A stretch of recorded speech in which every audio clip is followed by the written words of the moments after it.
আমি খিদে তো পাচ্ছি না, গেছে কোন ভাত নিয়ে আসতে চাইলাম, কোন রাস্তাতে আসতে চাকরি রাখবে, দেখাও তো যায় না আশেপাশে কোন গেছে চাকরি রাখবে। খিদে তো আর পারা যাচ্ছে না, পানি পিপাসা বুক দুলে গেল, গেছে কোন এসে যদি দাঁড়াই দেখি কোনো জায়গায় গেছে, কমে আসতেছে না। এই গাছতলায় যাই একটু জুড়িয়ে নি, বাস জানা না আনবে না আর পাচ্ছেন না, গাছতলায় যাই একটু জুড়িয়ে নি। তারপর হ্যাঁ মেজো ভাই, ও মেজো ভাই, কইলো খাবার নিয়ে আসতি, এইটাকে গাছতলায় শুয়ে রয়েছে, আমি পাচ্ছি না খিদেতে। মনে নাই, যাই দেখে আসি, থুয়ে যাবো ওই ওই ওই পাশে দেখে আসি, দেয় আছে পাওয়া যায় ওখানে, ওর দেখে আসতে যায়। মেজো ভাই কোন দিক গেছে? এ তোর ভাত রেখে গেলাম, বলো খাই নে তাড়াতাড়ি। এ কি নিয়ে আছিস? রুটি?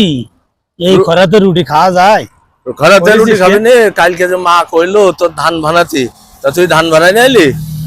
আল্লাহ, আমার তো মোটেই মনে নেই। তুই কি করিস? তুই কলেজে যাই সে কাজটা করতে পারিস না? আমি করবো কি করে? আমার আবার ওই যে বিকেল বেলা আবার ওই কম্পিউটার শিখতে যাতে, আমি আবার অন্য কাজে। এই রুটি খেয়ে জীবন বাঁচবে না এই খরাতে? আলু ভাজি দিয়ে ডিম, আলু ভাজি বানাই দিয়েছে। আগে একটু পানি খেয়ে নি, জীবন পানি খাই নে, আমি খাইয়ে দে তারপরে আসলাম।